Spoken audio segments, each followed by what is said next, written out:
नमस्कार दोस्तों, मैं राजेश अग्रवाल पन्ना कंपटीशन क्लासेस में एक बार फिर से आपका स्वागत करता हूं। लेक्चर नंबर 57 के साथ 57 लेखांकन का पार्ट 5। ठीक है, इसके बाद लेखांकन का एक पार्ट और आएगा और फिर उसके बाद फाइनेंशियल मार्केट पढ़ेंगे अपन। आज का लेक्चर बहुत ज्यादा इंपॉर्टेंट है, प्रैक्टिकल लाइफ में भी आपको बहुत मददगार होगा और बहुत सारा समझने का पार्ट है। जो आपका ऑडिट वगैरह होता है, जो इनकम टैक्स रिटर्न वगैरह आप भरते हैं, उसके लिए बहुत फायदेमंद है। थोड़ा लेक्चर बड़ा हो सकता है लेकिन ध्यान से पढ़ेंगे आप इसको, है ना। तो बात करते हैं सबसे पहले वित्तीय विवरण या फाइनेंशियल स्टेटमेंट। वित्तीय विवरण क्या होता है? वित्तीय वर्ष जो कि 1 अप्रैल से अगले वर्ष की 31 मार्च तक चलता है। तो वित्तीय वर्ष के अंत में लाभ हानि परिणामों को जानने के लिए सभी विवरणों को तैयार किया जाना वित्तीय विवरण कहलाता है। ठीक है, वित्तीय विवरण मतलब सभी विवरणों को तैयार करना वित्तीय विवरण कहलाता है। और वित्तीय विवरण को तैयार करने में 3 प्रकार के विवरण हैं जो अपन पढ़ने वाले हैं। ठीक है, 3 प्रकार के विवरण हैं। इसमें क्या क्या आते हैं? 3 तरीके के विवरण: निर्माण खाता दैट इज मैन्युफैक्चरिंग अकाउंट, चिट्ठा जिसको बोलते हैं बैलेंस शीट, लाभ हानि खाता प्रॉफिट लॉस अकाउंट, व्यापार खाता ट्रेडिंग अकाउंट। ठीक है, तो बेसिकली 3 चीजें हैं इसमें: balance sheet, profit loss account and trading account. ये 3 चीजें हैं। ठीक है, तो एक एक करके बात करेंगे वित्तीय विवरण को तैयार करने वाले खातों की। सबसे पहली बात है अपनी व्यापार खाता या ट्रेडिंग अकाउंट। क्या कहता है व्यापार खाता? या अगर कोई सर्विस वाला है तो उसके केस में हो जाएगा कैपिटल अकाउंट। अगर व्यापारी है तो उसका क्या हो जाएगा? व्यापार खाता या ट्रेडिंग अकाउंट। और यदि कोई सर्विस वाला है तो उसका क्या हो जाएगा जी? Capital account. क्या होता है? यह खाता सकल लाभ को प्राप्त करने के लिए बनाया जाता है। ठीक है, यह खाता किसके लिए बनाया जाता है? सकल लाभ को प्राप्त करने के लिए, अर्थात लाभ को ज्ञात करने के लिए बनाया जाता है।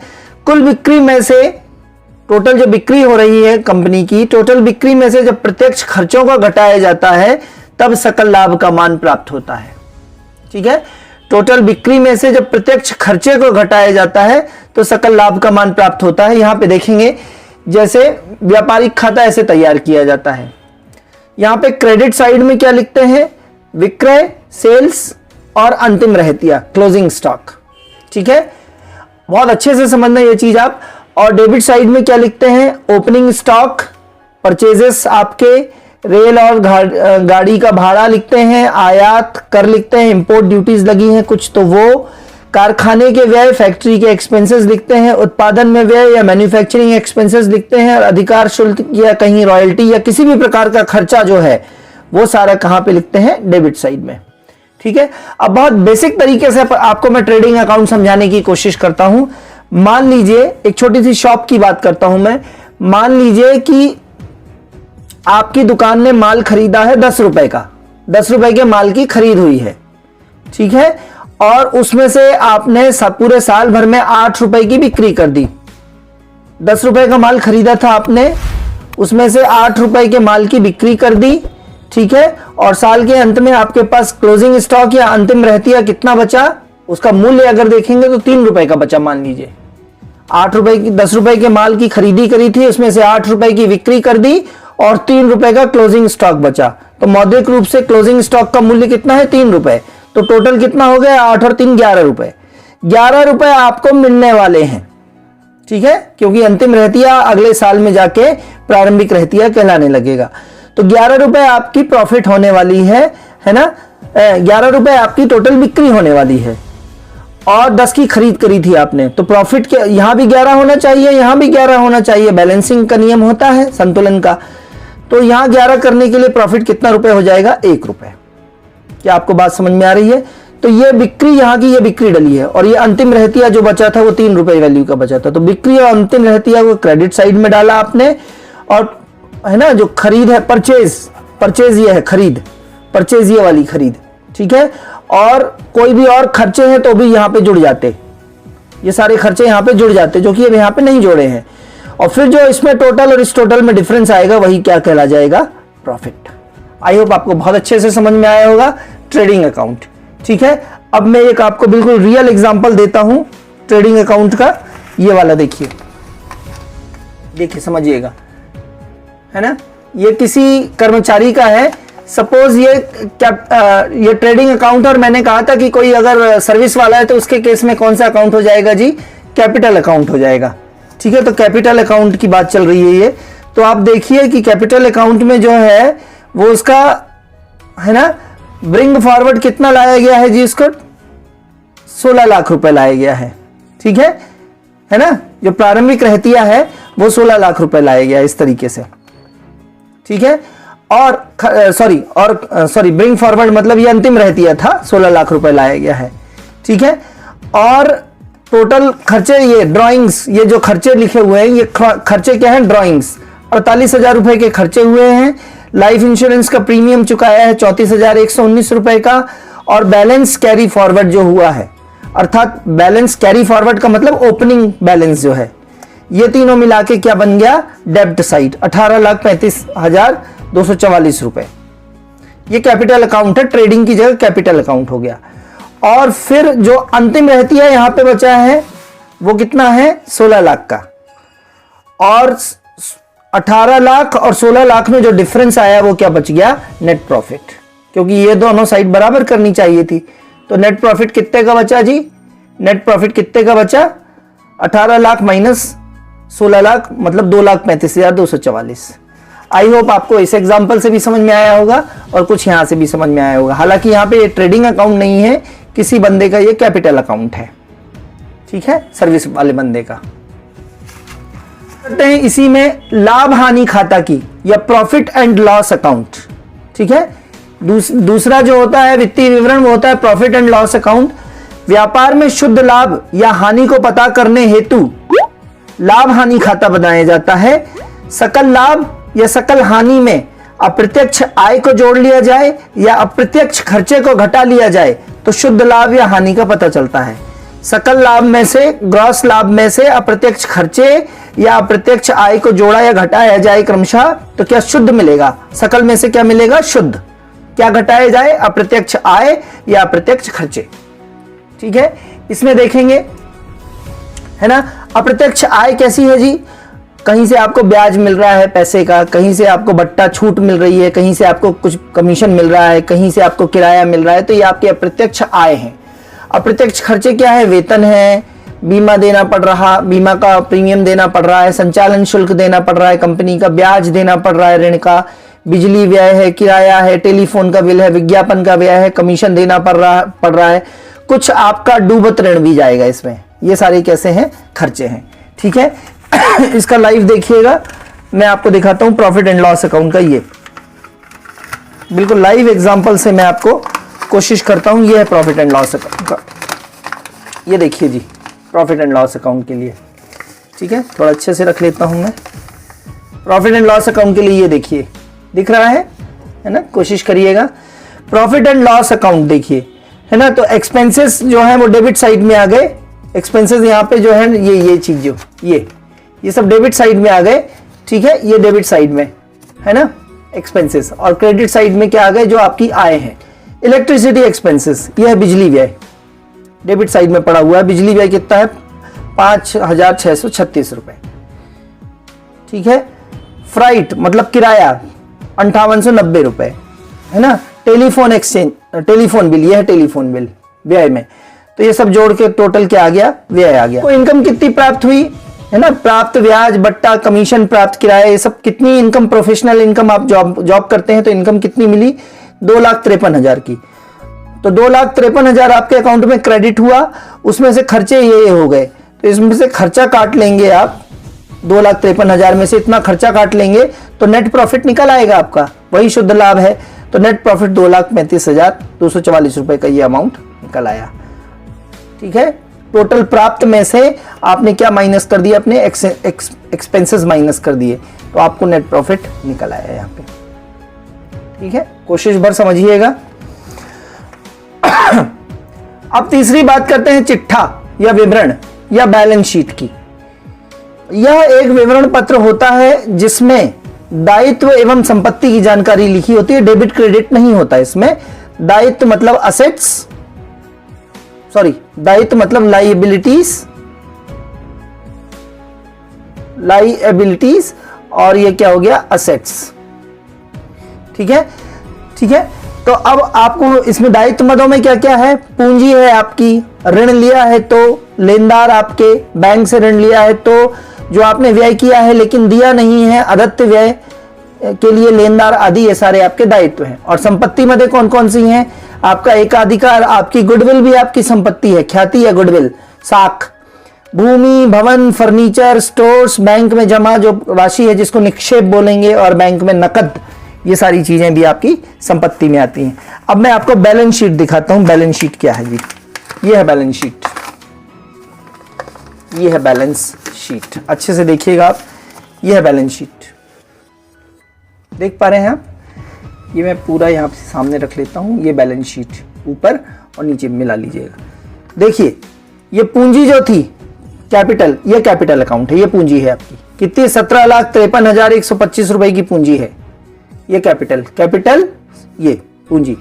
और ये किस साइड में आ रहा है, लाइबिलिटीज में आ रहा है। ध्यान देंगे यहां पे पूंजी क्या है आपकी, लाइबिलिटी है, दायित्व मद है।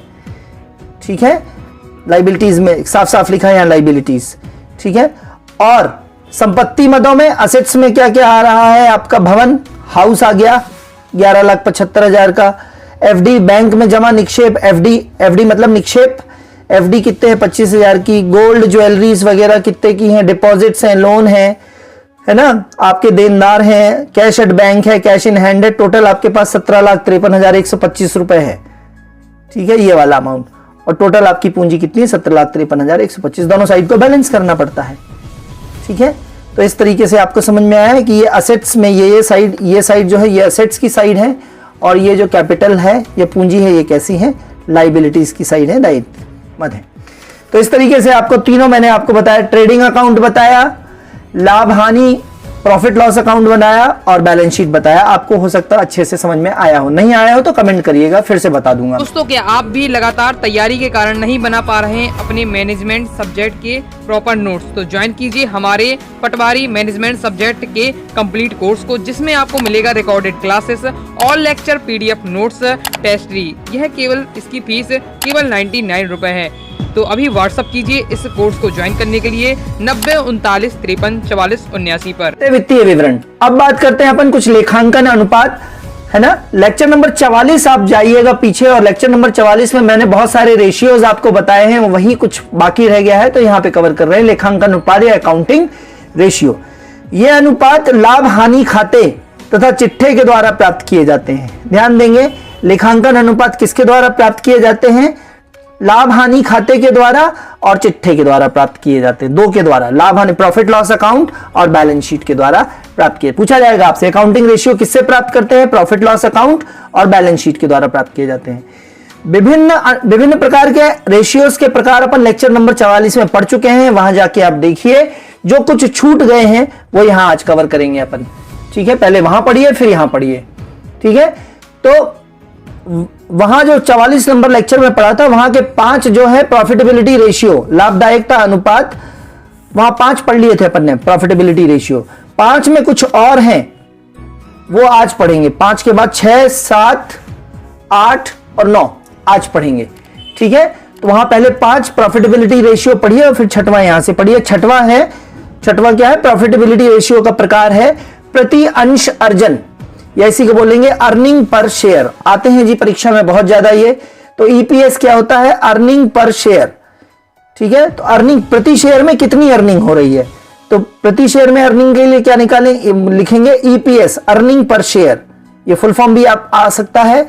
Earning per share is equals to net profit, company को कितना नेट प्रॉफिट हुआ है और कंपनी के कितने शेयर बाजार में है, number of equity share. Company को जो टोटल प्रॉफिट मान लीजिए 100 रुपए का हुआ है और कंपनी के 1000 शेयर बाजार में हैं, तो प्रति व्यक्ति को या प्रति शेयर कितना फायदा मिला है, 0.1 रुपया। 0.1 रुपया। आई बात समझ में आपको। कंपनी को 100 रुपए का फायदा हुआ है, कंपनी के 1000 शेयर बाजार में है, तो 100/1000 बराबर 0.1 रुपया जो है वो कंपनी को फायदा प्रति अंश जो है, प्रति शेयर में अर्निंग कितनी हुई है, 0.1 रुपए। नेक्स्ट, प्रति अंश पुस्तक मूल्य, बुक वैल्यू पर शेयर। ठीक है, इसका बस नाम बस याद रखेंगे। तीसरा जो प्रॉफिटेबिलिटी रेशियो है, मतलब 8वें नंबर का है इनफैक्ट, लाभांश भुगतान अनुपात, या इसी को बोलते हैं डिविडेंड पे आउट रेशियो। आया है परीक्षा में डीपीएस, डिविडेंड पे आउट पर शेयर, या डिविडेंड पे आउट रेशियो भी बोलते हैं या डिविडेंड पर शेयर भी बोलते हैं। डिविडेंड का मतलब लाभांश, एक शेयर में कितना लाभांश मिला है, ठीक है। तो इसके लिए क्या कैसे निकालेंगे, dividend paid to share holder, share holder जिसने वो शेयर ले रखा है उस शेयर के लिए उसको कितना लाभांश दिया गया है, और नंबर ऑफ इक्विटी शेयर, बाजार में कितने शेयर हैं, ठीक है, बाजार में कितने शेयर फैले हुए हैं टोटल उस कंपनी के, और एक पर्टिकुलर शेयर होल्डर को कितना लाभांश दिया गया, उस लाभांश को शेयरों की संख्या से भाग कर देंगे तो क्या आ जाएगा, डिविडेंड पर शेयर, ठीक है। और इससे क्या इकाई की गणना होती है, इससे लाभांश की गणना होती है, ठीक है। फिर 9वें नंबर का मूल्य अर्जन अनुपात या price earning ratio, PER ratio, खूब आते हैं फुल फॉर्म अच्छे से याद करिएगा सारे। प्राइस अर्निंग रेशियो या मूल्य अर्जन अनुपात क्या होता है, market price of the share, share का जो बाजार का मूल्य होता है वो, और अर्निंग पर शेयर, एक शेयर में कितनी अर्निंग हो रही है। शेयर का मार्केट प्राइस मान लीजिए 1200 रुपए है, ठीक है, और एक शेयर पे मान लीजिए कितनी अर्निंग हो रही है, 12 रुपए अर्निंग हो रही है। 1200 रुपए के मार्केट प्राइस के शेयर में 12 रुपए की अर्निंग हो रही है, तो मूल्य अर्जन अनुपात कितना हो जाएगा, 100, ठीक है। इसमें शेयर मार्केट की प्राइस का पता चलता है कि वह कम है या ज्यादा, है ना। जितना ज्यादा मतलब अर्निंग पर शेयर होगा उतनी ज्यादा शेयर मार्केट अच्छा चल रहा है, ठीक है। इस तरीके से मूल्य अर्जन अनुपात अच्छे से पढ़िएगा। फिर और आगे चलते हैं, लेक्चर नंबर 44 में ही एक और टाइप का अपन ने रेशियो पढ़ा था, अनुपात विश्लेषण शीर्षक के अंतर्गत आवर्त अनुपात पढ़ा था अपन ने। आप जाएंगे वहां 44 नंबर, तब ये समझ में आएगा। फ्रीक्वेंसी रेशियो या फ्रीक्वेंसी रेशियो या आवर्त अनुपात को ही क्रियाशीलता अनुपात या एक्टिविटी रेशियो कहेंगे अपन। इसका दूसरा नाम फ्रीक्वेंसी रेशियो का क्या है, एक्टिविटी रेशियो। और इसमें व्यवसाय की परिसंपत्तियों का उपयोग करने की क्षमता का अध्ययन करते हैं। आवर्त अनुपात या क्रियाशीलता अनुपात में काय का अध्ययन करते हैं, व्यवसाय की परिसंपत्तियों का उपयोग करने की क्षमता का अध्ययन करते हैं। वहां पे एक भी अनुपात नहीं पढ़े थे अपन ने फ्रीक्वेंसी रेशियो के, आज अपन यहां 6 अनुपात पढ़ेंगे। ये क्रियाशीलता या फ्रीक्वेंसी रेशियो या आवर्ती अनुपात या क्रियाशीलता अनुपात निम्नलिखित हैं। नंबर पहला, रहतिया आवर्त अनुपात, है ना। व्यवसाय की परिसंपत्तियों के उपयोग की बात है ना, व्यवसाय की परिसंपत्तियों का उपयोग कितनी क्षमता से हो पा रहा है। तो रहतिया आवर्त अनुपात या इसी को बोलेंगे स्टॉक टर्नओवर रेशियो। स्टॉक कितनी जल्दी आ रहा है, कितनी जल्दी बिक रहा है, यह पता करना। स्टॉक की बिक्री में, स्टॉक का बिक्री में परिवर्तित होने की गति कितनी है ना। STR, स्टॉक टर्नओवर रेशियो, रहतिया आवर्त अनुपात is equals to cost of goods sold, जो आपकी बिक्री हुई है उनकी कॉस्ट अपॉन एवरेज स्टॉक, जो आपने बिक्री करी है उनकी कॉस्ट और टोटल आपके पास एवरेज स्टॉक कितना है, इन दोनों का भाग करेंगे तो क्या आ जाएगा, रहतिया आवर्त अनुपात, ठीक है। दूसरा देखेंगे व्यापारिक प्राप्य आवर्त अनुपात या trade receivables turnover ratio. Trade receivables turnover ratio मतलब आपको प्राप्त होने वाला कितनी जल्दी आपको, जो देनदार हैं आपके वो कितनी जल्दी पैसा आपका चुका रहे हैं। देनदार या उधरिया, मैंने बुंदेलखंडी लैंग्वेज में बोल दिया, ये उधरिया जिन्होंने आपसे उधारी ली है वो आपके देनदार कहला गए। तो देनदार आपका पैसा कितनी जल्दी चुका रहे हैं, इसी को बोलेंगे व्यापारिक प्राप्य आवर्त अनुपात, है ना। तो आपकी नेट क्रेडिट सेल्स कितनी हुई है, मतलब आपने उधारी में कितनी बेची है, अपॉन एवरेज डेप्टर्स, आपके एवरेज डेप्टर्स कितने हैं, देनदार कितने हैं, प्लस एवरेज बिल्स रिसीवेबल्स कितने हैं, ठीक है। ये काफी टफ है, आने के चांसेस कम है, लेकिन ध्यान दीजिएगा जरा, है ना। ट्रेड रिसीवेबल्स टर्नओवर में net credit sales upon average debtors plus average bills receivables. Next number C, इसी का उल्टा, व्यापारिक जैसे प्राप्य था ऊपर, ऐसे व्यापारिक देय आवर्त अनुपात है, ट्रेड पेएबल्स टर्नओवर रेशियो। आप कितनी जल्दी अपने देनदारों का पैसा चुका रहे हैं, मतलब आप जो हैं वो देनदार हैं और सामने वाला लेनदार है, तो आप अपने लेनदारों का पैसा कितनी जल्दी चुका रहे हैं, इससे ये किससे पता चलता है, व्यापारिक देय आवर्त अनुपात। ये कैसे निकालेंगे? नेट क्रेडिट परचेज, वहां क्या था? नेट क्रेडिट सेल्स था, यहां पे क्या है? नेट क्रेडिट परचेज, और नीचे की क्वांटिटी वही रहेगी, एवरेज डेप्टर्स प्लस वहां पे क्या था? एवरेज बिल्स रिसीवेबल्स, यहां पे क्या था? Average bills payables. ठीक है, तो याद करिएगा जरा इसको, बहुत ज्यादा इंपॉर्टेंट नहीं है। स्थिर संपत्तियां आवर्त अनुपात या फिक्स्ड असेट्स टर्नओवर रेशियो, इससे यह पता चलता है कि जो स्थायी संपत्ति है वो बिक्री को बढ़ाने में कितनी कारगर है, यह पूछा जा सकता है आपसे। स्थिर संपत्तियां आवर्त अनुपात, फिक्स्ड असेट्स टर्नओवर रेशियो, इससे यह पता चलता है कि जो आपकी स्थायी संपत्तियां हैं वो आपकी बिक्री को बढ़ाने में कितनी कारगर है। ये स्थिर संपत्तियां आवर्त अनुपात is equals to cost of goods sold, जितनी आपने चीजों की बिक्री करी है उसकी कॉस्ट अपॉन कितनी आपकी फिक्स्ड असेट है। ठीक है, तो स्थिर संपत्तियां मतलब फिक्स्ड असेट, तो जितना आपने बेचा उसके अनुपात में कितनी आपकी अचल संपत्ति है, फिक्स्ड असेट है वो। ठीक है, इसी का उल्टा है कार्यशीलता पूंजी आवर्त अनुपात या वर्किंग कैपिटल, तो cost of goods sold upon working capital कितनी है तो उसके अनुपात में निकल आएगा। और लास्ट है चल संपत्तियां आवर्त अनुपात, चल संपत्तियां आवर्त अनुपात या करंट असेट्स टर्नओवर रेशियो, चल संपत्ति। ठीक है, तो cost of goods sold upon current assets, जो पूछा जाए उसको अपॉन में ले आइए और ऊपर क्या लाना है आपको? Cost of goods sold, cost of goods sold, cost of goods sold. ठीक है, तो ये बहुत ज्यादा ऐसे इनके लिए परेशान होने की जरूरत नहीं है। शुरुआती अर्निंग पर शेयर ये सब ध्यान से देखिएगा। ठीक है, अगले लेक्चर में, लास्ट लेक्चर में लेखांकन के मिलेंगे, उसके बाद फाइनेंशियल मार्केट की बात करेंगे कुछ लेक्चर्स में और फिर सिलेबस को एंड करेंगे और फिर खूब सारी प्रैक्टिस। ठीक है, तब तक के लिए धन्यवाद, गुड बाय।